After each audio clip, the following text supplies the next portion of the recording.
सदाशिवसमारम्भां शङ्कराचार्यमध्यमाम् अस्मदाचार्यपर्यन्तां वन्दे गुरुपरम्परां श्रुतिस्मृतिपुराणानाम् आलयं करुणालयं नमामि भगवत्पादं शङ्करं लोकशङ्करं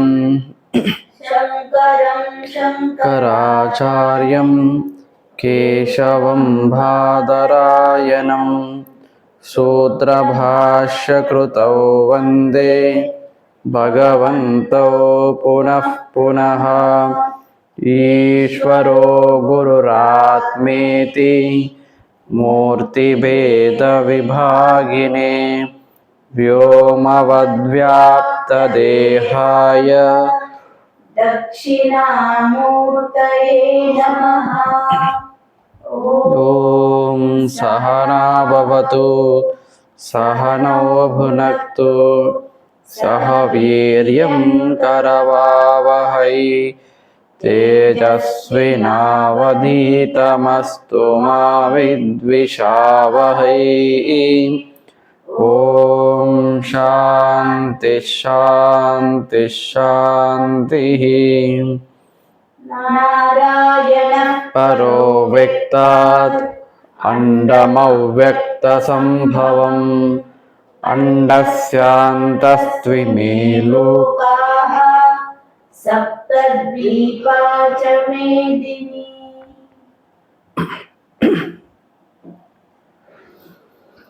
नासतो विद्यते भावः नासतो विद्यते भावः नाभावो विद्यते सतः नाभावो विद्यते सतः उभयोरपि दृष्टोऽन्तः उभयोरपि दृष्टोऽन्तः त्वनयोस्तत्त्वदर्शिभिः त्वनयोस्तत्त्वदर्शिभिः।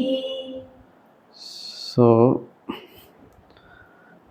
ఇప్పుడు భాష్యకారుల వారు దీన్ని ఇంత ఎలాబరేట్ చేస్తున్నారు. ఇది కొన్ని సందర్భాల్లో ఈ శ్లోకం అర్థం చేసుకోవడానికి కష్టమవుతుంది. మనం చూసినాం ఎప్పుడో 5th క్లాస్ 6th క్లాస్లో కొంచెం are 5th are 4th maybe 4th 5th class 5th 6th క్లాస్లో కొంచెం డిఫికల్ట్ వచ్చింది. ఎందుకు ఈ సత్యం సత్తు అనే దాని గురించి ఇంత ఎక్స్ప్లెయిన్ చేస్తున్నారు కదా. వాస్తవానికి ఎంటైర్ శాస్త్రం కూడా దీని గురించి చెప్తుంది. ఈ సత్ అనే ఆస్పెక్ట్ మనకు అర్థమైతే, ఫస్ట్ సత్ అంటే ఏంటి అర్థమైంది అనుకోండి, అప్పుడు ఇది చాలా ఈజీ అవుతుంది. అయినా కూడా ఈ శ్లోకం చాలా ట్రిక్కీ. మనం ఆల్రెడీ ముందే చెప్పుకున్నాము, వినాయకుడికి వ్యాస మహర్షి కండిషన్ కూడా పెట్టారు, తిరిగి కండిషన్. వినాయకుడు ఎప్పుడైతే వ్యాసుడు కండిషన్ పెట్టాడో, నేను రాస్తాను నువ్వు చెప్పేటువంటి భగవద్గీత మహాభారతం కానీ నా పెన్ను ఆగకూడదు, అంటే నీ నోట్లో నుంచి వాక్యం రావడం కోసం నా పెన్ను ఆగకూడదు అన్నారు కదా.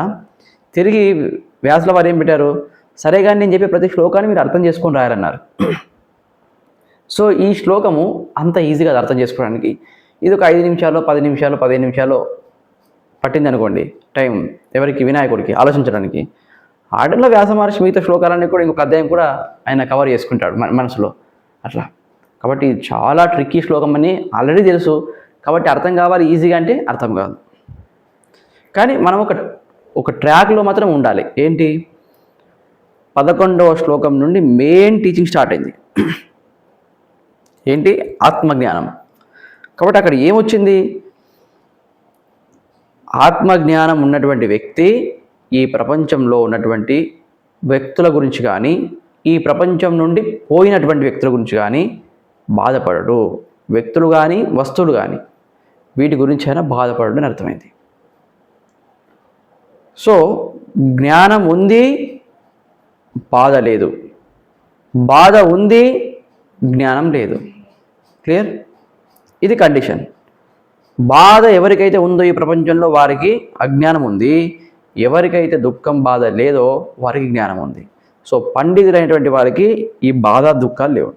దుఃఖం అంటే కళ్ళలోంచి నీళ్ళు రావడం ఒకటే కాదు, కంప్లైనింగ్, అందరి గురించి కంప్లైంట్లు అది ఇది ఇది అనుకుంటే వాళ్ళకి కంప్లైంట్ అన్నీ కూడా సంసార లక్షణాలే. ఇంకొకరి గురించి మనం కంప్లైంట్ చేస్తున్నామంటే ఏంటి, వాడు మంచివాడు కాదు, వాడు మంచివాడు కాదు అంటున్నామంటే అది అర్థం ఏంటంటే నేను మంచివాడిని అని చూపెట్టుకోవడం ఒకటి. రెండోది ఏం తెలుసా, వాడికి మంచి పేరు వస్తుంటే దాన్ని చూసి సహించలేకపోవడం. సహించలేదంటే ఏంటి, నాకు బాధ కలుగుతుంది. సో నాకు బాధ కలుగుతుంది కాబట్టి వాడిని అందరు మెచ్చుకుంటే వాడు మంచివాడు కాదని చెప్తున్నాను. సో ఇది కూడా సంసార లక్షణం, ఇది కూడా అజ్ఞానమే. మనం ఫిజికల్గా మన కళ్ళలోంచి నీరు రాకపోవడం కానీ ఇవేం ఉండొచ్చు, మన మనసులోనే మనకు ఏం బాధలు లేని అనిపించవచ్చు, కానీ ఇది కూడా మన మనసులో కలిగే బాధనే. ఎదుటి వ్యక్తిని చూసినప్పుడు ఈర్ష్యపడడం, అసూయపడడం అంతా కూడా బాధనే, మనకు తెలియకుండా జరిగేపట్టిన బాధలు ఇవన్నీ. సో అన్ని రకాల బాధలు ఎవరికి ఉండవు అంటే జ్ఞానికి మాత్రం ఉండవు. సో కాబట్టి అర్జున, వీళ్ళందరి గురించి నువ్వు బాధపడుతున్నావు కదా, భీష్ముడు అందరూ పోతారనుకొని, వీళ్ళు ఎక్కడికి పోరు.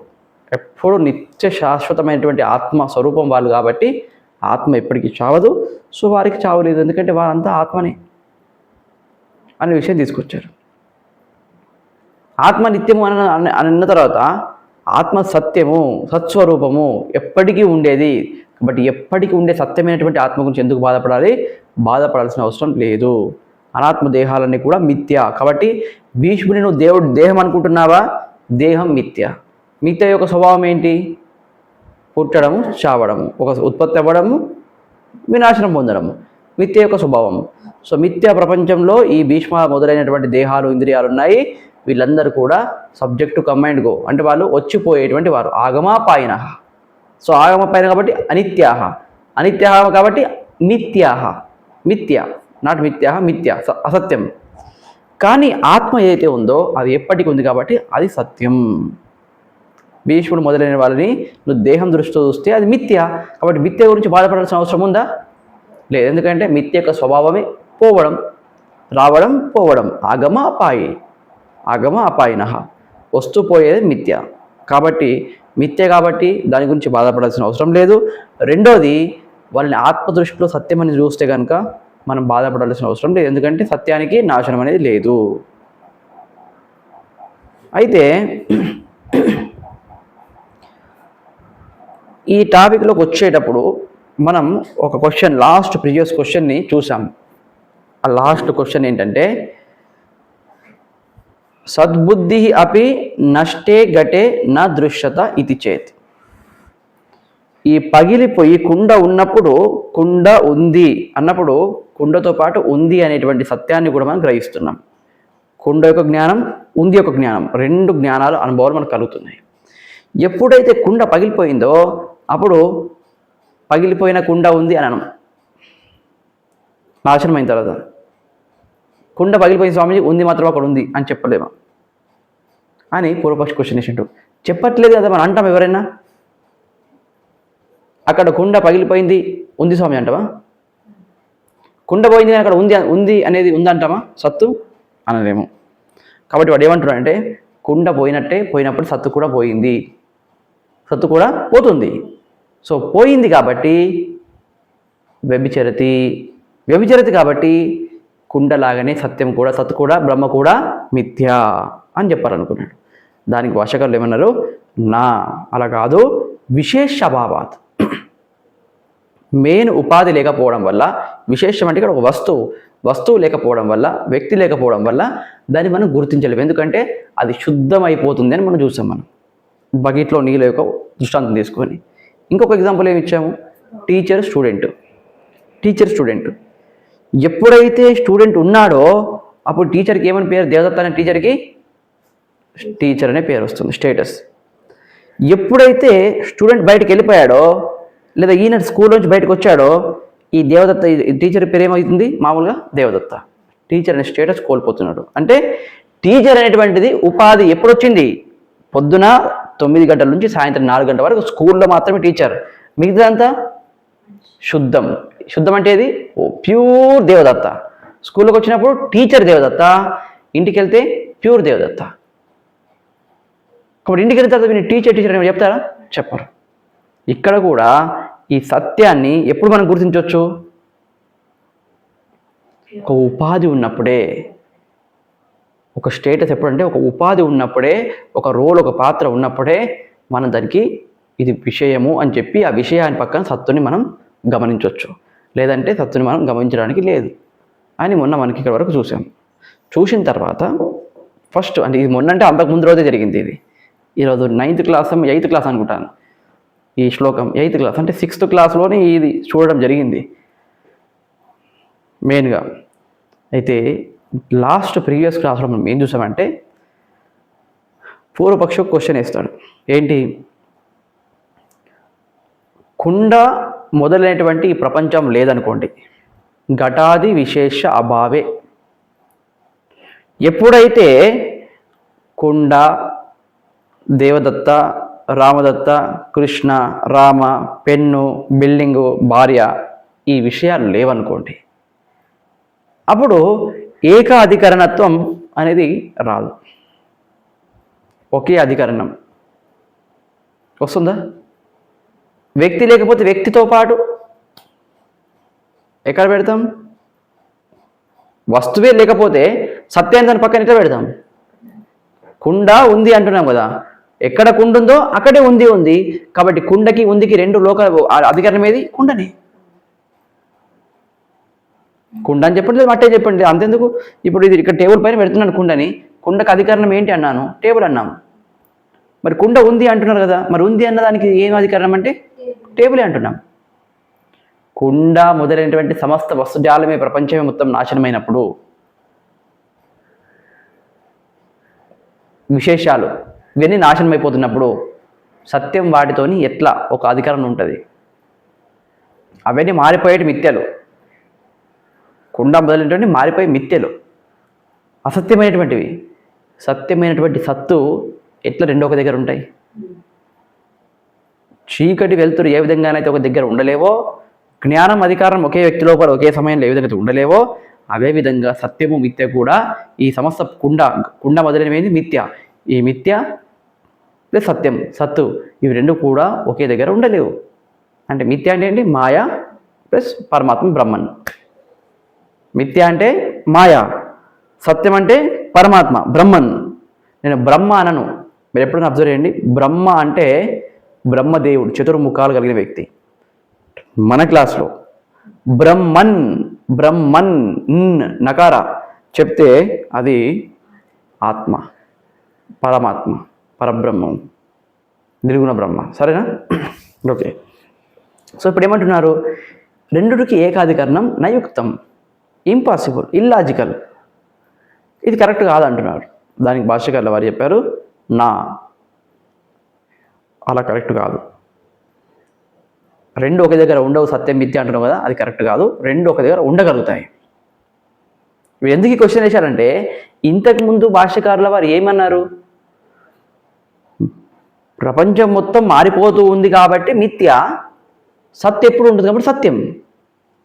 సత్యము మిథ్య రెండు ఒకే దగ్గర ఎలా ఉండగలుగుతాయి అని కూడా క్వశ్చన్. ఆ టాపిక్ అయిపోయింది, కానీ వీడికి కొత్త డౌట్ వచ్చింది. సరే, కుండ నశించిపోతుంది, కానీ కుండ అనే విషయం ఉన్నప్పుడే సత్తు దాని పక్కన ఉంటుంది. ఎందుకంటే ఉపాధిని ఆశ్రయించుకొని ఉన్న సత్తే మనకు అర్థమవుతుంది. సోపాధిక సత్తే మనకు కళ్ళ ద్వారా, ఇంద్రియాల ద్వారా గ్రాహ్యమవుతుంది. నిరుపాధిక సత్తు, ఈ ఉపాధి, కుండ అనే ఉపాధి కనుక లేకపోతే ఆ ప్యూర్ సత్తు ఏదైతే ఉందో దాన్ని మనము చూడలేము. ఎందుకు? పరమాత్మ అగ్రాహ్యం, ఇంద్రియ అగ్రాహ్యం, మనో అగోచరం, మనస్సుకి దొరికేవాడు కాదు, ఇంద్రియాలకు దొరకడు, ఇంద్రియాలకు అందుబాటులో లేడు, మనస్సుకి అందుబాటులో లేడు. అటువంటి పరమాత్మని ఎలా చూస్తాం? చూడలేము. ఎందుకంటే శుద్ధమైనటువంటి పరమాత్మ. చతుర్ముఖ బ్రహ్మ ఉంటే 4 తలలుంటే మనకు కనిపిస్తాడు, తలలు ఉన్నాయి కాబట్టి. ఈ పరమాత్మకి నిర్గుణము, నిరాకారము. నిర్గుణం అంటే ఎటువంటి గుణాలు లేవు, నిరాకారం అంటే ఎటువంటి ఆకారం లేదు. ఆకారం లేని మనకి ఎట్లా కనిపిస్తుంది? గుణాలంటే శబ్దము, స్పర్శ, రూప, రసము, గంధం ఏదో రావాలి. బ్రహ్మదేవుని వెళ్ళి పట్టుకున్నాం అనుకోండి, కౌగిలించుకుంటే ఏమైతే హగ్ చేసుకుంటే స్పర్శ వస్తుంది. వేడిగానో చల్లగానో ఏదో ఒక రకం మనకు స్పర్శ వస్తుంది. బ్రహ్మదేవుని ముద్దు పెట్టుకుంటే, ఆయన చెమట ఉంటే మనకు ఉప్పు వస్తుంది, అంతే కదా. ఆయన ఏదైనా మంచి ఏదైనా తీసుకొని, ఏదైనా మట్టి, నల్ల మట్టి తీసుకొని పెట్టుకున్నాడు అనుకోండి ముఖానికి, ఆ మట్టి ఒక వాసన మనకు వస్తుంది, ఏదో ఒకటి వస్తుంది. ఇవన్నీ గుణాలు. రూపమే లేనప్పుడు గుణాలు ఏ విధంగా ఉంటాయి? ఆకాశానికి రూపం లేకపోయినా గుణం, శబ్దం అని గుణం ఉంది. కానీ ఇక్కడ ఇంపాసిబుల్. నిర్గుణమైనటువంటి పరమాత్మకి, నిరాకారమైన పరమాత్మకి ఇవి ఏవీ లేవు. అటువంటి పరమాత్మను మనసు ద్వారా గ్రహించగలుగుతామా? ఇంద్రియాల ద్వారా గ్రహించగలుగుతామా? గ్రహించలేము. మరి ఇంద్రియాల ద్వారా ఎందుకు గ్రహించాలంటే శుద్ధమైపోయింది కాబట్టి. సో భాషకారులు వారు ఏమన్నారు? వస్తువు, మిథ్యా వస్తువు ఒక ఉపాధి ఉన్నప్పుడే సోపాధిక సత్యముని మనం గ్రహించవచ్చు. ఉపాధి సహా, సోపాధికం అంటే ఉపాధినా సహ వర్తతే ఇది సోపాధికం. ఉపాధితో పాటు, కుండ అనే ఉపాధితో పాటు ఉండేటువంటి దాన్ని మనం గ్రహించవచ్చు. ఈ కుండ అనే ఉపాధి లేకపోతే దాన్ని మనం గ్రహించలేము. ఎందుకు? అది శుద్ధమైపోయింది కాబట్టి. క్లియర్? ఇప్పుడు వాడితే ఏమంటే ఇక్కడికి టాపిక్ కంప్లీట్ అయిపోయింది యాక్చువల్గా. ఇట్లా చెప్పి భాషకారుల వారు ఏమన్నారు లాస్ట్కి ఏం ఎస్టాబ్లిష్ చేసిందంటే, చూడు నాయన, సత్యం అనేది వస్తువు ఉన్నప్పుడు నీకు గ్రాహ్యమవుతుంది, వస్తువు లేకపోతే గ్రాహ్యం కాదు. సో వస్తువు ఉన్నా లేకపోయినా సత్యం మాత్రం ఉంది. వస్తువు ఉంటే గ్రాహ్యమయ్యే విధంగా సోపాధికంగా ఉంది, ఉపాధితో ఉంది. వస్తువు లేకపోతే నిరుపాధికం అవుతుంది. నిరుపాధికమైన సత్తు ఇంద్రియాలకు, మనసు కానీ అందదు, అగ్రాహ్యం. ఇట్ మీన్స్ ఏంది అంటే అర్థం ఏంటి? కుండ ఉన్నప్పుడు ఉంది, కుండ లేనప్పుడు ఉంది. అంటే కుండ ఉండడము లేకపోవడం అనేది రెండు జరిగినాయి కాబట్టి కుండ వ్యభిచరతి అంటే మిథ్యా. పరమాత్మ సత్ మాత్రమే సత్యం అని ఎస్టాబ్లిష్ చేశారు. కంప్లీట్ అయిపోయింది అక్కడ. పూర్వపక్షి క్వశ్చన్కి మనం కంప్లీట్ చేసాం. ఎందుకంటే వాడు శూన్యం అన్నాడు కదా, జీరో అన్నాడు. సర్వాభావ ప్రసంగం వస్తున్నాడు. సర్వ అభావ ప్రసంగము అంటే ఏమీ లేకపోతుందేమో, జగత్ మొత్తం మిథ్య, మాయ మొత్తం మిథ్య అంటే అక్కడ మరి జీరో ఉంటుందేమో అంటే జీరో కాదు, శూన్యం కాదు, సత్యం ఉంటుంది. మిథ్య మాత్రం మారుతూ పోతుంది కానీ సత్యం ఉంటుందని ఇక్కడ ఎస్టాబ్లిష్ చేస్తారు. అంత కంప్లీట్ అయింది. కానీ ఇప్పుడు వాడికి ఇంకొక డౌట్ వచ్చింది. అదేంటి? సత్యం మిథ్య ఎప్పుడైతే నేను కుండని ఎక్స్పీరియన్స్ అవుతున్నా, అనుభవం చెందుతున్నానో, అప్పుడు కుండ ఉన్న చోటే సత్యం అనేది ఉంది, సత్ అనేది ఉంది, అనేది అస్థి అనేది ఉంది. కాబట్టి రెండు, ఒకటి సత్యం ఒకటి మిథ్య, రెండు ఎట్లా ఉండగలుగుతాయి? జ్ఞానం అజ్ఞానము, చీకటి వెలుతురులాగా ఉండలేవు అని క్వశ్చన్ వేశాడు. దానికి భాష్యకారుల వారు ఇప్పుడు ఏమన్నారంటే ఒక విషయం తీసుకొచ్చారు, కొన్ని కండిషన్స్ చెప్పారు. ఏకాధికారం అంటే ఒకే ప్లేస్లో ఉండడం. ఈ సామానాధికరణం అని దాని పేరు యాక్చువల్గా. ఈ సామాన్యాధికరణము చాలా రకాలు ఉంది. 3 టైప్స్ చెప్పొచ్చు, 4 టైప్స్ చెప్పొచ్చు. ఆ 4లోని ఇంకా డివిజన్స్ ఉంటాయి. అది మనం సమయం వచ్చినప్పుడు చూద్దాం. జస్ట్ ఇప్పుడు ఏమి ఇస్తానంటే, మొన్న క్లాస్లో మనం చెప్పాం ఏంటి, ఫస్ట్ సమానాధికరణ డెఫినేషన్ చూద్దాం. ఫస్ట్ ఈ 16th శ్లోక జరుగుతున్నప్పుడే సామానాధికరణం ఇంతకుముందు చెప్పినాను. ఫస్ట్ క్లాస్లో, సెకండ్ క్లాస్లో చెప్పి ఉంటాను. కానీ మళ్ళీ ఇప్పుడు చెప్తాను. సమానాధికరణం, సమాన అధికరణం. సమానాధికరణం అంటే సమాన అధికరణం. సేమ్ అధికరణం దేనికి ఉంటుందో దాన్ని సమానాధికరణం అంటాం.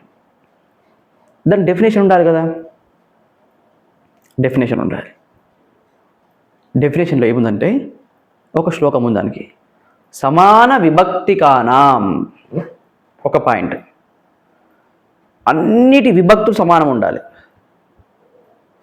ఏకవచనం, ప్రథమ పురుష ఏకవచనం ఉంటే, ప్రథమ విభక్తి ఏకవచనం ఉంటే ప్రథమ విభక్తి వచనంలో సేమ్ ఉండాలి విభక్తి. వచనం మారచ్చు, ఏకవచనం ద్వివచనం మారచ్చు, కానీ విభక్తి మాత్రం సేమ్ ఉండాలి. ప్రథమ విభక్తి, ద్వితీయ, తృతీయ ఇట్లా ఉండాలి. భిన్న ప్రవృత్తి నిమిత్తానం, ఆ 2, 3 ఒక దగ్గర ఉన్నాయి కదా ఒక అధికరణంలో, వాటి యొక్క పని వేరుండాలి. ప్రవృత్తి వాటి యొక్క పనికి కారణం, దానికి కారణం ఏదైతే పని చేస్తుందో వేరుండాలి. తర్వాత ఏకస్మిన్ అర్థే తాత్పర్యం, అవి రెండు కూడా కలిసి ఒకే దాన్ని మనకు తెలపాలి. అది సామానాధికరణం. ఇప్పుడు ఎగ్జాంపుల్తో మనకు క్లియర్ అవుతుంది. ఇదేంటి? Red colour clip. Okay, red కాదు, ఆరెంజ్ కదా, ఆరెంజ్ కలర్ క్లిప్. సో ఇక్కడ orange colour clip. Okay, orange అనేది ప్రథమ విభక్తిలో ఉంది. ఆరెంజ్ కలర్ అనేది. క్లిప్ అనేది ప్రథమ విభక్తిలో ఉంది. సేమ్ విభక్తి ఉందా? ఉంది.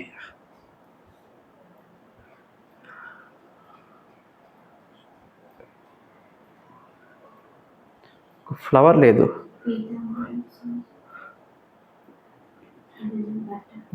మాది బహువ్రీ సమాస పీతాంబరం. కానీ ఇప్పుడు నాకు ఒకటి ఏంటంటే బ్లూ కలర్ ఉందా? Blue colour right, blue colour flower. Okay, ఇది బ్లూ కలర్ ఫ్లవర్.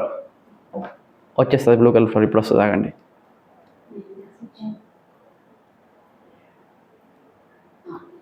ఇది బ్లూ కలర్ ఫ్లవర్. ఓకే, బ్లూనేనా మారిందా? రైట్, ఇది బ్లూ కలర్ ఫ్లవర్. ఇప్పుడు ఇది విభక్తి అని ఎట్లా తెలవాలంటే సంస్కృతంలో అంటాం బ్లూ ఫ్లవర్. ఫ్లవర్ని ఏమంటామంటే ఉత్పలం, అంటే కమలం. యాక్చువల్ కమలంని ఉత్పలం అంటాం, లోటస్ని. మనం ఫ్లవర్ని పుష్పం అంటాం. కానీ ఇక్కడ మనం ఫ్లవర్ని ఇప్పుడు ఏమనుకుంటాం, ఈ బ్లూ ఫ్లవర్ని ఉత్పలం. బ్లూ కలర్ని ఏమంటాం సంస్కృతంలో బ్లూ కలర్ని నీలం అంటాం. తెలుగు లాగానే నీలం. నీల ఉత్పలం. నీల ప్లస్ ఉత్పలం గుణసంధి ద్వారా నీలోత్పలం దీని పేరు. క్లియర్? రామ ప్లస్ అర్జునుడు రామార్జునుడు అవుతుంది కదా, రామార్జునుడు అని అంటాం కదా. సో అది సవర్జని సంధి. ఇక్కడ మనము నీల ప్లస్ ఉత్పలం నీలోత్పలం అని వచ్చింది. ఇప్పుడు నీల ఉత్పలం ఇవి రెండు సమాన విభక్తి ఉండాలి, భిన్న ప్రవృత్తి నిమిత్తం ఉండాలి, తర్వాత ఏకస్మిన్ అర్థే తాత్పర్యం ఉండాలి, సేమ్ తాత్పర్యం ఉండాలి. ఓకే, ఇప్పుడు సమాన విభక్తి ఎట్లుంటుంది అంటే ఒక ఎగ్జాంపుల్ చెప్తాను. దీన్ని మనం విడగొట్టినప్పుడు సమాస కింద రాసినప్పుడు కర్మధారయ సమాస కింద వస్తుంది. ఏమంటాము? నీలంచ తత్ ఉత్పలంచ. నీలంచ తత్ ఉత్పలంచ నీలోత్పలం. అంటే ఏంటి? మొత్తం వర్డ్ మీనింగ్ ఇస్తాను, ఇవ్వకుండా వదిలేయను, బోర్ వస్తుంది. కానీ ఇది తెలుసుకుంటే ఈజీగా ఉంటుంది. నీలంచ తత్ ఉత్పలంచ నీలోత్పలం. నీలంచ నీలం మరియు ఉత్పలంచ పుష్పము. నీలము చ మరియు ఉత్పలంచ. మనము మరియు ఒకసారి రాస్తాం, ఇక్కడ సంస్కృతంలో 2 సార్లు రాస్తాం. 2 పదాలు సపరేట్ చేసినప్పుడు 2 సార్లు రాస్తాం. నీలంచ నీలం మరియు ఉత్పలంచ ఉత్పలం పువ్వు. అదే నీలి పువ్వు, అంతే కదా. నీలి కమలం. ఉత్పలం అంటే కమలం. నీలి మరియు కమలము, అదే నీలి కమలం. అంతే, విడగొట్టినప్పుడు అంతే మీనింగ్, అంతకంటే ఎక్కువేం లేదు. క్లియర్? ఈ నీలి కమలంలో నీలి కలరు దేన్ని సూచిస్తుంది? కమలం పువ్వుని. ఈ పువ్వు దేన్ని చూపిస్తుంది? పువ్వుని. క్లియర్? రెండు నీలము ఉత్పలం రెండు సేమ్ విభక్తిలో ఉన్నాయి. ప్రథమ విభక్తి. సంస్కృతం వచ్చిన వాళ్ళకి తెలుస్తుంది అది విభక్తులు. ఓకే, తర్వాత విభక్తి సమానం అయిపోయింది. రెండోది, మూడో కండిషన్ ఇప్పుడు మనం చెప్పింది ఏంటి? పువ్వు కూడా పువ్వునే చూపిస్తుంది, పుష్పం కూడా నీలి కలర్ కూడా పుష్పాన్ని చూపిస్తుంది. ఈ కమలం పువ్వులో ఉన్నటువంటి నీలి కలర్ దేన్ని చూపిస్తుంది? ఆకాశం చూడమంటుందా? మీ ఇంట్లో ఉన్న టీవీని చూడమంటుందా? లేదు, పువ్వుని చూపిస్తుంది. నీలి పుష్పం అన్నప్పుడే నీలి పుష్పం అంటే పుష్పమే నీలి కలర్ ఉందని చెప్తున్నాను దాన్ని. కాబట్టి పుష్పమన్నా నీలి కలర్ అన్న రెండు కూడా ఏకస్మిన్ అర్థే తాత్పర్యం. ఒకటే విషయంలో దాని యొక్క తాత్పర్యం ఉంది, కమిట్మెంట్, ఒకటే దాన్ని తెలపడం కోసం. కానీ భిన్న ప్రవృత్తి నిమిత్తం ఉండాలన్నాడు. ఇది ఉండడానికి కారణం వేరు ఉండాలన్నారు రెండిటికి కూడా. ఉత్పలం నీలం. నీలం ఎందుకోసం పనిచేస్తుంది, ఉత్పలం ఎందుకోసం పనిచేస్తుంది? ఒకసారి ఏమన్నాం? నీలం కూడా పువ్వును చూపెట్టడానికి, ఉత్పలం కూడా పువ్వును చూపెట్టడానికి అన్నాం. కానీ ఇప్పుడు దాని యొక్క ప్రవృత్తి, అది దాని యొక్క కార్యం, దాని కర్మ, దాని యాక్టివిటీ, దాని యాక్షన్ దేనికోసం ఉంది, దాని కారణం ఏంటి, అది చెప్తున్నారు ఇక్కడ. ఏంటంటే పువ్వు అనేది ఇక్కడ ఏం చేతిలో ఉంది, కుండ. ఈ పువ్వు అనగానే మీరు కుండను చూస్తారా, పువ్వును చూస్తారా? పువ్వుని. ఇంతవరకు కుండను చూస్తూ ఉన్నారు చేతిలో. ఇప్పుడు ఎప్పుడైతే పువ్వు అన్నానో మీ దృష్టి మొత్తం పువ్వు వైపుకి వెళ్ళింది, కుండ నుంచి మరలిచ్చారు కళ్ళని కదా. అంటే కుండ అనేది దానికంటే పువ్వు ఏం చేస్తుంది, పువ్వు కుండ నుంచి దానిని తాను సపరేట్ చేస్తుంది. పువ్వు యొక్క పని ఏంటి ఇప్పుడు, దాని ప్రవృత్తి ఏంటి, దాని ప్రవృత్తి నిమిత్తం ఏంటి, కుండ నుంచి తనను తాను సపరేట్ చేసుకుంది పువ్వు. క్లియర్? ఇప్పుడు ఏమంటున్నాను, బ్లూ కలర్ అదేం చేస్తుంది మరి, క్వశ్చన్ వస్తుంది. మరి బ్లూ కలర్ యొక్క పని ఏంటంటే ఇదేంటి, రెడ్ ఫ్లవర్ కదా. ఈ బ్లూ అనేది ఫ్లవర్ని రెడ్ నుంచి సపరేట్ చేస్తుంది. నేను రెడ్ ఫ్లవర్ కాదు, నేను బ్లూ ఫ్లవర్ అని సపరేట్ చేస్తుంది. ఫ్లవర్ ఏమో కుండ నుంచి తనను తాను వేరు చేసుకుంది, కలర్ ఏమో వేరే కలర్ నుంచి తనను తాను సపరేట్ చేసుకుంది. క్లియర్? వాటి యొక్క ప్రవృత్తి నిమిత్త డిఫరెంట్ ఉంది, కానీ రెండు కలిసి ఒకే వస్తువుని సూచిస్తున్నాయి. దాన్ని ఏమంటే సమానాధికరణ్యం అంటాం. అది డెఫినేషన్.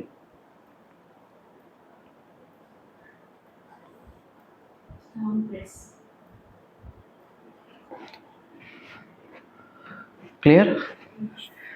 అయితే ఈ పూర్వపక్షి ఏమంటున్నారు, పూర్వపక్షి సమానాధికరణం పాసిబుల్ కాదన్నప్పుడు భాష్యకారుల వారు ఏమంటున్నారంటే సామానాధికరణం స్టార్టెస్ పాసిబులే. అయితే సామానాధికరణం పాసిబుల్ అవుతుంది, కానీ దాదాపుగా మనం దేంట్లో చూస్తున్నామంటే సమానాధికరణం ఇదొక red colour clip. Red colour అంటే ఎక్కువ ఇష్టం, ఎల్లో కలర్ తీసుకుందాం. Right, yellow clip. ఈ ఎల్లో కలర్ క్లిప్లో ఎల్లో కలర్ అనేది క్లిప్ అనేది రెండు కూడా సమానాధికారం ఉన్నాయి లేవు. ఇప్పుడు మొన్న క్లాసులో ఏం చెప్పినాం, వీటి గురించి చెప్పలేదు మనం. రెండు సమానమైన సత్తా, వ్యవహారిక సత్తలో రెండు కూడా వ్యవహారిక సత్తా.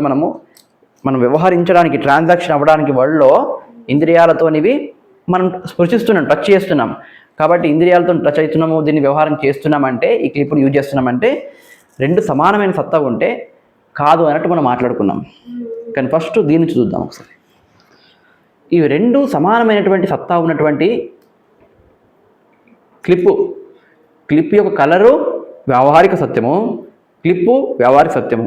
మరి రెండుకి సమానాధికారం ఉందా లేదు? ఇప్పుడు ఇంతకుముందు చూసినాం కదా, బ్లూ ఫ్లవర్లో బ్లూనెస్, ఫ్లవర్నెస్, ఇవి రెండు కూడా ఒకే దగ్గర ఉన్నాయి లేవా? బ్లూ ఒక దగ్గర ఉంది, ఫ్లవర్ ఒక దగ్గర ఉందా? లేదు, రెండు ఒకే దగ్గర ఉన్నాయి కదా. అంటే ఒకే దగ్గర సమానాధికరణం వీటికి కూడా దేనికి ఒకే సత్తాలో ఉన్నటువంటివి, రెండు వ్యావహారిక సత్యం ఉన్నటువంటి దానికి కూడా పాసిబులే. కానీ మనం పూర్వపక్షి క్వశ్చన్ ఏంటంటే ఒకటి సత్యం ఒకటి మిథ్య రెండు ఉన్నప్పుడు పాసిబుల్ అని అడిగిండు. అందుకని భాష్యకారులు వారు ఏమంటారంటే లేదయ్యా, కొన్ని ఎక్సెప్షనల్ కేసెస్ ఉన్నాయి, సత్యం మిథ్య కూడా సమానాధికారంలో ఉంటాయి. ఏది ఎగ్జాంపుల్ ఇక్కడ చెప్తున్నారు, ఇదం ఉదకం ఇతి మరీచ్ఛాదౌ అన్యతరా భావే అన్యతర అభావే అపి సమానాధికరణ్య దర్శనాత్. ఓకే, చాలు మేము చదివినాం కదా 2 days, చాలు. మనం మొన్న మరీచి జలం అంటే ఏంటి, మరీచి ఉదకం అంటే ఏంటంటే ఎండమావులు. ఒక పొడి నేలపైన మనం వాటర్ని చూస్తున్నాం. పొడి నేల ఏంటి, పారమార్థిక సత్యమా, వ్యావహారిక సత్యమా, ప్రాతిపాదిక సత్యమా? వ్యావహారిక సత్యం. ఈ పొడి నేలపైన కనిపించే వాటరు ప్రాతిపాదిక సత్యమా, వ్యావహారిక సత్యమా, పారమార్థిక సత్యమా? ప్రాతిభాసికం. సో ప్రాతిభాసిక సత్యమైనటువంటి జలాన్ని వ్యావహారిక సత్యమైనటువంటి మట్టి పైన, ఇసుక పైన మనం చూసాం. అంటే ఎక్కడైతే మట్టి ఉందో అక్కడే ఇసుక ఉంది. సో మట్టికి ఇసుకకు రెండిటి కూడా అధికరణం ఏంటి? ఇసుకని. క్లియర్? మరి భూమి అనుకోండి, ఏదైనా లోకస్ అనుకోండి, ఏదైనా అనుకోండి అధికారం, కానీ మట్టి ఉన్న చోటనే ఇసుక ఉన్న చోటనే నీరు ఉంది, సమానాధికారం అయింది. దేనికి? ఒకటి ప్రాతిభాసిక సత్యము, ఒకటి వ్యావహారిక సత్యం.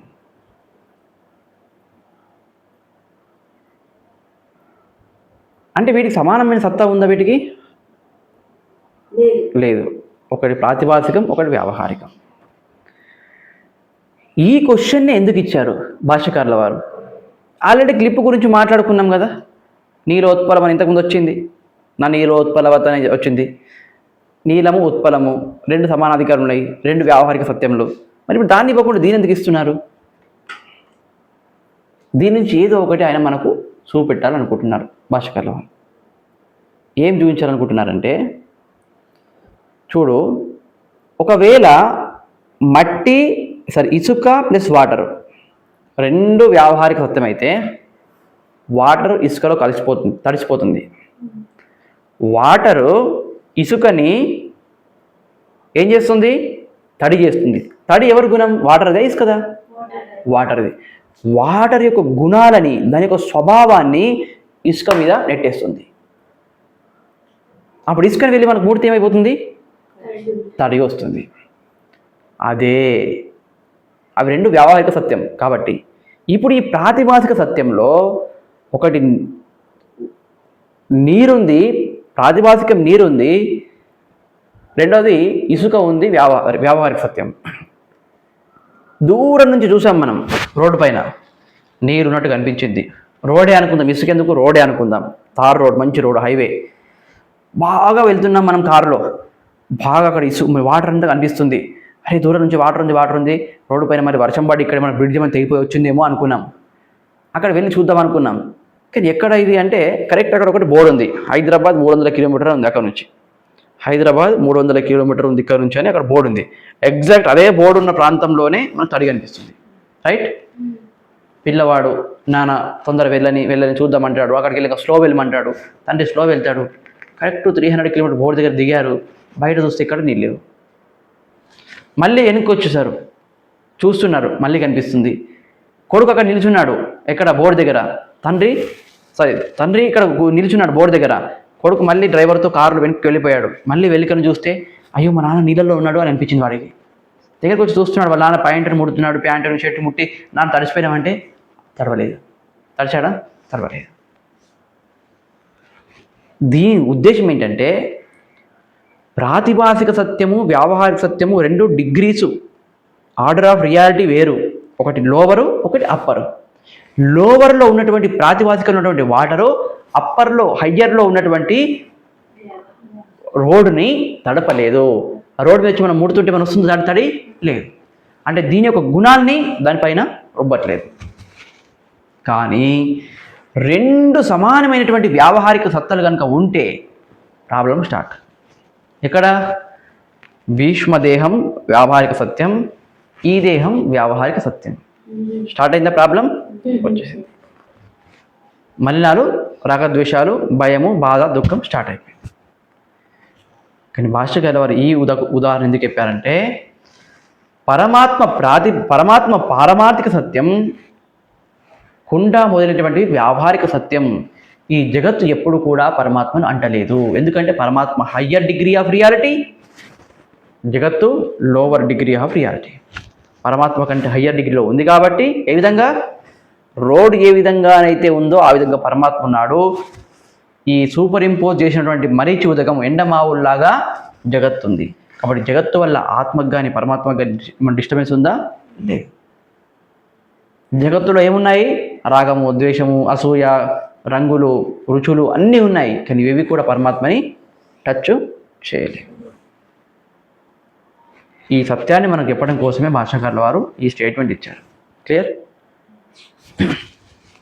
దాన్ని లాస్ట్ కన్క్లూడ్ చేస్తుంది. జస్ట్ అది చెప్పాలనుకున్నాను, అంతే చెప్పాను. తస్మాత్ దేహాదేహే ద్వంద్వస్య చ ద్వంద్వస్య చ సకారణస్య సకారణస్య అసతః అసతః న విద్యతే భావః ఇతి. న విద్యతే భావః ఇతి. తస్మాత్ దేహాదేః ద్వంద్వస్య చ సకారణస్య అసతః న విద్యతే భావః ఇతి. తస్మాత్ దేర్ ఫోర్ అందువల్ల, తస్మాత్ అంటే అందువల్ల. ఎందువల్ల? అందువల్ల అని అంటే మనకి ఏమర్థమవుతుంది? చిన్నపిల్లోడు స్కూల్కి వెళ్ళి వస్తున్నాడు, నాన్న అందువల్ల అన్నాడు అనుకోండి, అప్పుడు ఎందువల్ల అనడం కూడా ప్రయోజనం లేదు. ఫస్ట్ వినాలి ఏం చెప్తున్నాడు వాడు. స్కూల్కి వెళ్ళి వస్తున్నాడు, బ్యాగ్ తడిసిపోయింది నాన్నగారు వర్షం వలన అంటే వాడు బ్యాగ్ తడిసిపోయింది అన్నాడు వాడు. అందువల్ల బ్యాగ్ తడిసిపోయింది అన్నాడు. అప్పుడు తండ్రి ఏమనాలి?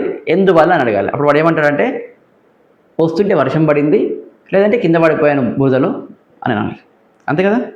సో మనం ఇక్కడ కూడా కొంచెం ముందుకు వెళ్ళిన తర్వాత అందువల్ల అంటే ఎందువల్ల అని మనం చూద్దాం. దేహాదేదే దేహాదేహే, దేహాది అంటే దేహము మొదలైనటువంటి ఏంది? సమస్త మిథ్యా ప్రపంచం. సుఖ దుఃఖాలు, రాగద్వేషాలు, శీతం, ఉష్ణం అన్నీ కూడా దాంట్లోకి వస్తున్నాయి. దేహాదేహే వీటన్నిటికీ అన్నిటి యొక్క ద్వంద్వస్య. ఫస్ట్ దేహాది అన్నప్పుడు దేహము, ఇంద్రియాల, మనస్సు తీసుకోండి. అనాత్మ బాడీ ఈ దేహము, ఇంద్రియాల, మనస్సు. ద్వంద్వస్య చ ద్వంద్వాలు అంటే ఏంటి? శీతము, ఉష్ణము, సుఖము, దుఃఖం, మానం, అవమానం. అంటే దేహము ఇవన్నీ ఉంటేనే ఈ శీత సుఖ దుఃఖాలు కలుగుతున్నాయి మనకి. కాబట్టి ఇవన్నీ కూడా చ మరియు సకారణస్య వాటి కారణంతో సహా. వాటి కారణం ఏంటి? శీతము, ఉష్ణము, సుఖము, దుఃఖం కారణం ఏంటి? మాత్రా స్పర్శాలు, ఇంద్రియాలు, ఇంద్రియ విషయాలు. మరి ఇంకొకటి ఏమన్నారు ఇక్కడ?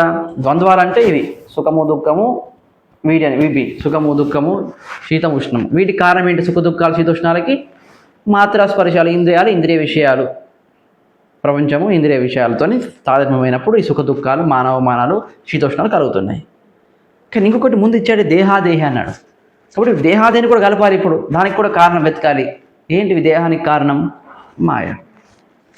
మాయ నుంచి వచ్చింది కదా. సో దేహాదేహే కారణం వాట్? మాయ.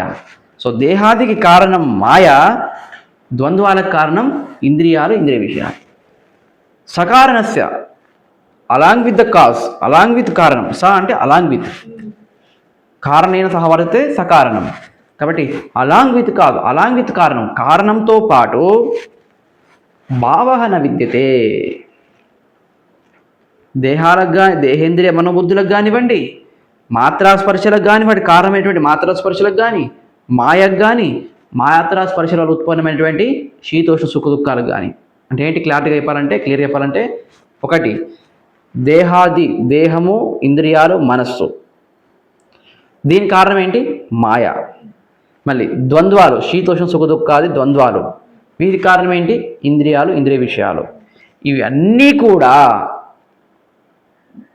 భావః న విద్యతే. ఇవన్నిటికీ కూడా ఉనికి అనేది లేదు. అంటే స్వతంగా అవి ఉండలేవు. శీతోష్ణ సుఖ దుఃఖాలు కలగాలంటే స్వతంగా అవి ఉండలేవు. దేని మీద ఒక శక్తి పైన ఆధారపడింది. ఆ శక్తి ఏంటి? నేనే లేకపోతే శీతం, ఉష్ణం ఎవరికి వస్తుంది? సుఖము, దుఃఖం ఎవరు కలుగుతుంది? ఇంద్రియాల, మనసు, బుద్ధి ఎవరికి ఉంటాయి నేను లేకపోతే? నా వల్లనే అవన్నీ ఉన్నాయి. కాబట్టి నా మీద ఆధారపడి, నేనంటే ఎవరు? నేనంటే నేను ఈ పర్సన్ని కాదు. నేనంటే ఇక్కడ ఆత్మ, పరమాత్మ స్వరూపం, సచ్చిదానంద స్వరూపం. అటువంటి సచ్చిదానంద స్వరూపం మీద ఇవన్నీ కూడా ఆధారపడి ఉన్నాయి. దానికి ఉనికి లేదంటే ఏంటి? ఆధారపడి ఉన్నాయి. సొంతంగా దానికి ఉనికి లేదు. ఎందుకు? కుండ ఎగ్జాంపుల్ చెప్పాము. కుండకు సొంతంగా ఉనికి ఉందా? ఒకవేళ కుండకు కనుక సొంతంగా ఉనికి ఉంటే, ఎప్పుడైతే నేను మిమ్మల్ని కుండను తీసుకెళ్ళండి మట్టి ఇక్కడ పెట్టేసేయండి అని అనుకోండి, మీరు కుండను తీసుకెళ్తారా? తీసుకెళ్ళారు. అంటే కుండ సపరేట్గా మట్టి కంటే లేదు, మట్టి మీదనే కంప్లీట్గా ఆధారపడి ఉంది. అదేవిధంగా దేహేంద్రియ మనోబుద్ధులు సమస్తం కూడా ఆత్మ పైన ఆధారపడి ఉన్నాయి. ఆత్మ కంటే సపరేట్గా అవి లేవు. కుండలో ఏ పోర్షన్ కూడా మట్టి కంటే సపరేట్గా ఉందా? లేదు. అదేవిధంగా ఈ ప్రపంచంలో మనం ఉంచిన ఉమ్మి కానీ నెత్తురు కానీ చీము కానీ ప్రపంచంలో మన దేహంలో ఏదైతే సమస్తం కనిపిస్తుందో కనిపించకుండా కూడా ఉన్నదో అదంతా కూడా పరమాత్మ వ్యాపించే ఉన్నాడు. కుండని ఏ విధంగా అయితే మట్టి వ్యాపించి ఉందో సమస్త జగత్తుని పరమాత్మ వ్యాపించి ఉన్నాడు. కాబట్టి వాటికి ఉనికి సొంతంగా లేదు, పరమాత్మ మీద ఆధారపడి ఉంది. అయితే ఇక్కడ ఏమన్నా తస్మాత్ అంటే ఇప్పుడు ఏంటి? అందువల్ల కదా. ఎందువల్ల అంటే ఇంతవరకు నేను చెప్పాను కదా, జగత్తు మొత్తం మిథ్య, పరమాత్మని సత్యం, పరమాత్మ మీదనే జగత్తు ఆధారపడి ఉంది. కాబట్టి ఈ జగత్తుకు సొంతంగా ఉనికి లేదు. బ్రహ్మ సత్యం, జగన్మిథ్య, అందువల్ల జగత్తుకి సొంతంగా ఉనికి లేదు. దీని అర్థం ఏంటంటే ఫస్ట్ ఈ శ్లోకంలో ఉన్నటువంటి ఫస్ట్ లైన్ మొత్తం కూడా నాసతో విద్యతే భావః నా భావో విద్యతే సతః. దేర్ఫోర్ తస్మాత్ అంటే ఏంటి? అందువల్ల అంటే ఎందువల్ల? ఫస్ట్ లైన్లో మొత్తం చెప్పాలి శ్లోకంలోది. బ్రహ్మ సత్యము, జగన్ మిథ్య, కాబట్టి మిథ్యా జగత్తుకి దాని కారణంతో పాటు మిథ్య జగత్తు మొత్తానికి సొంతంగా ఉనికి లేదు, అంటే పరమాత్మ మాత్రమే ఉన్నాడు. ఇంకా ఇప్పుడు భాష్యకారుల వారు అంటే దీంతో మనకు ఫస్ట్ లైన్ మొత్తం కంప్లీట్ అయిపోయింది. ఇప్పుడు సెకండ్ లైన్లోకి మనం స్టార్ట్ అవుతున్నాం. సెకండ్ లైన్ చాలా ఈజీగా ఉంటుంది. భాష్యకారు ఇప్పుడు చెప్తున్నారు. తథా సతః చ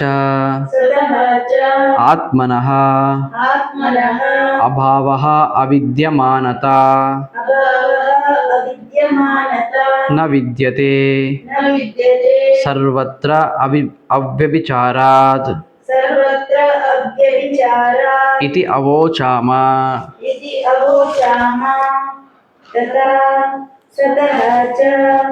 ఆత్మనః అభావః అవిద్యమానత న విద్యతే సర్వత్ర అవ్యభిచారాత్ ఇతి అవోచామ.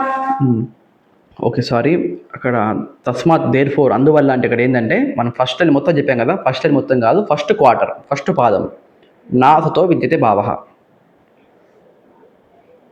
అంతే తీసుకోవాలి. ఎందుకంటే నెక్స్ట్ది ఇక్కడ తథాచ నుంచి నెక్స్ట్ క్వార్టర్ ఇక్కడ చెప్పారు, డబుల్ రిపిటేషన్ అయింది.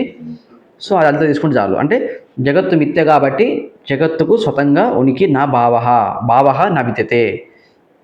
తస్మాత్ దేహాదేహే ద్వంద్వస్య చ సకారణస్య భావః న విద్యతే. అదే కదా స్టేట్మెంట్ అక్కడ ఇంతకు ఇచ్చింది. కాబట్టి దేహము, ఇంద్రియాలు, మనస్సు, మరి శీతోష్ణ సుఖదుఖ ద్వంద్వాలు, వాటి కారణం ఏంటి? మాయా అండ్ ఇంద్రియాలు, ఇంద్రియ విషయాలు, మాత్రస్పర్శ, వీటికి ఉనికి లేదు, ఇవి మిథ్య. అది కంప్లీట్ అయింది. ఇప్పుడు ఏమో తథాచ అదేవిధంగా సిమిలర్లీ, తథా అంటే ఏంటి? అదేవిధంగా సిమిలర్లీ సతః అంటే ఏంటి? సత్యమైన దానికి. సత్ అంటే ఏంటి? ఇక్కడ ఆన్సర్ ఇచ్చారు భాష్యకారుల వారు. ఇంతవరకు మనం సత్ అంటే ఏమనుకున్నాం? సత్తర ఏమో సత్తము, సత్త, ఉనికి, ఇవన్నీ అంటున్నాం కదా. ఇక్కడ భాష్యకారుల వారు దీనికి ఆన్సర్ ఇచ్చారు. సత్ అంటే ఏంటి? ఆత్మనః అంటే ఆత్మకి. తతః అంటే ఆత్మనః ఆత్మకి. అభావం అంటే అవిద్యమానత అంటే లేకపోవడం అనేది నా విద్యతే లేదు. అంటే ఆత్మకి లేకపోవడం అనేది లేదంటే ఆత్మ ఎప్పటికీ ఉంటుంది. ఎందుకు? సర్వత్ర అవ్యభిచారా, ఇది ఎప్పుడు కూడా మారలేదు, అంతటా మనం చూసాం. సర్వత్ర అంటే అంతటా అంటే మన ప్రతి అనుభవంలో కూడా మనం కుండని ఎక్స్పీరియన్స్ అవుతున్నా, మట్టిని ఎక్స్పీరియన్స్ అవుతున్నా, వాటర్ని ఎక్స్పీరియన్స్ అవుతున్నా, మైక్ని ఎక్స్పీరియన్స్ అవుతున్నా, కోతిని ఎక్స్పీరియన్స్ అవుతున్నా, దేన్ని ఎక్స్పీరియన్స్ అవుతున్నా ఆ ఉంది అనేది మాత్రం సత్ అనేటువంటిది ఎప్పటికీ ఉంది. ఇది అవోచామ, ఇంతకుముందు మనం చెప్పినాం. కాబట్టి ఇక్కడ కంక్లూడ్ చేస్తున్నాం. జస్ట్ ఇది అవోచామ, మేము ఇంతకుముందు చెప్పినామయ్యా మీకు. ఇంతకుముందు అంటే ఈ లైన్ కంటే ముందు అంత డిస్కషన్ వచ్చింది కదా. సత్యం ఎప్పటికీ ఉంది కాబట్టి దానికి నాశనం లేదు, కాబట్టి అది ఎప్పటికీ ఉంటుంది. ఆత్మ ఎప్పుడు ఉంటుందంటే ఎప్పటికీ ఉంటుంది. ఎందుకు? ఎప్పటికీ మారదు కాబట్టి. అవ్యభిచారాత్. అవోచామలు లట్టు లిట్లకార పాస్ట్ టెన్స్ రిమోట్ పాస్ట్ మరి రీసెంట్ పాస్ట్ ఉంటుంది అవోచామ.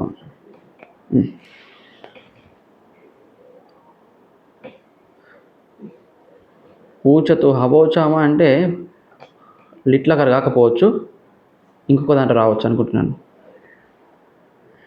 ఎందుకంటే ఆ ముందర వచ్చింది కాబట్టి కొంచెం అది వేరే లకారకు వస్తుంది. లుంగో ఏదో వస్తుంది. లుంగులోకి రావచ్చు, చూద్దాంలే, తర్వాత చూద్దాం. లుంగు కానీ రుంగు కానీ. ఓకే,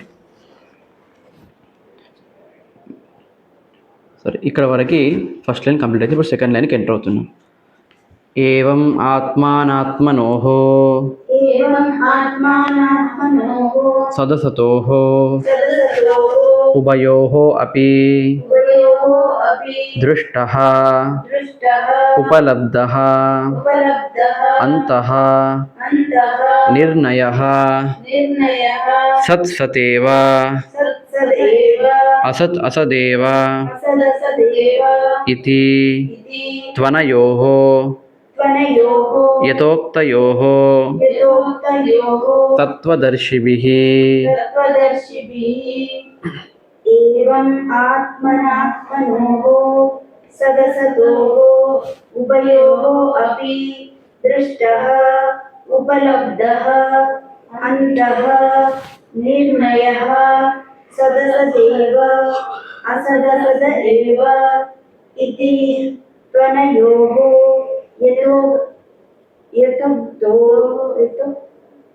యథోక్తయోః తత్వదర్శిభిః. సెకండ్ లైన్ ఇక్కడ కంప్లీట్ అయిపోతుంది. ఏమంటున్నారు? ఉభయోః అపి, రెండిటి యొక్క, రెండేవేవి? సత్ అసత్, సత్యం మిథ్య.